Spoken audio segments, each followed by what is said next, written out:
53 বছরে কেউ কথা রাখেনি। আরো যদি কয়েক গুণ 53 বছরও আসে, তারপরে কি তাদের স্বপ্ন, তাদের কথা রাখবে কেউ? একটা প্রতিশ্রুতি দেখলাম, একটা নিউজ দেখলাম সিরাজগঞ্জে 53 বছরে জনপ্রতিনিধি অনেক গিয়েছে। গলাটা ব্যথা করতেছে, কথা বলা শুরু করলে গলাটা ব্যথা করে। 53 বছর অনেক জনপ্রতিনিধি গিয়েছে, এখানে বিএনপি গেছে, এখানে আওয়ামী লীগ গেছে। দল তো দুটা দলই ক্ষমতায় বারে বারে গিয়েছে। একসময় ইরশাদ কাকুও গিয়েছিল। ইরশাদ কাকু কথা দিয়েছিল 53 বছরে তারা একটা সেতু করে দিবে। 53 বছর ধরে তাদের কথা কেউ রাখেনি। 53 বছর ধরে তারা বাঁশ বাঁশ ব্যবহৃত করে তারা জীবনযাপন, নদীর এপার থেকে ওপার যাওয়া আসা করতেছে বাঁশ দিয়ে। অর্থাৎ তাদেরকে বলা যায় এক ধরনের তারা হচ্ছে বাঁশের জগতের মানুষ, এপার ওপার পারাপারই হয়। তো আরেকটা নিউজ দেখলাম, এখন নাকি মানুষের ন্যায্য পাওয়ার অধিকার সময় এসেছে। এখন নাকি জনগণের একটা সবকিছু পাওনা, জনগণের যেটা চাহিদা ছিল সবকিছু পেয়ে যাবে। সবকিছু যদি পেয়েও যায়, সাব্বাস, সেলুট জানাই, আমি সেলুট জানাই। এখন যদি মানুষের অধিকার, মানুষের ন্যায্য মানুষের প্রতিটা জিনিসের যদি তাদের ন্যায্য অধিকার যদি ফিরে পায়, সেটা তো ভালো।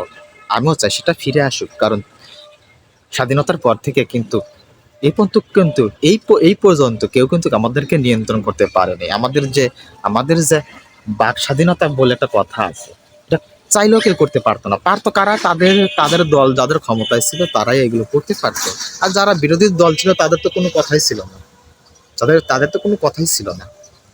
এখন কথা হচ্ছে, এখন যে আমাদের যে অধিকার, আমাদের দেশটা যে স্থির মধ্যে একটা সময় পার করতেছে, এটা যদি শান্তি যদি ফিরে আসতেই হয়,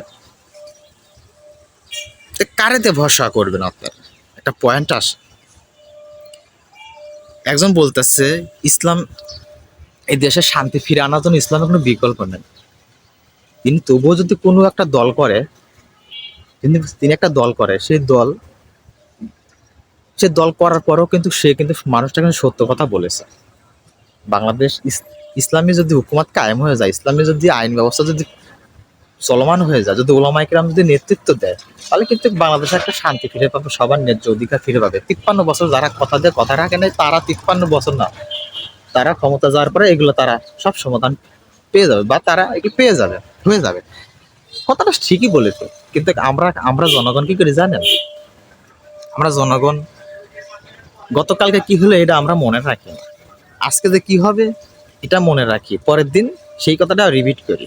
কিন্তু একদিন আগে যে যে যে কার্যকলাপগুলো হয়ে যায় সেগুলো আমরা মনে রাখি না। যদি এগুলো যদি মনে রাখতাম, তাহলে 53 বছর ধরে এই অপেক্ষা করতে হতো না।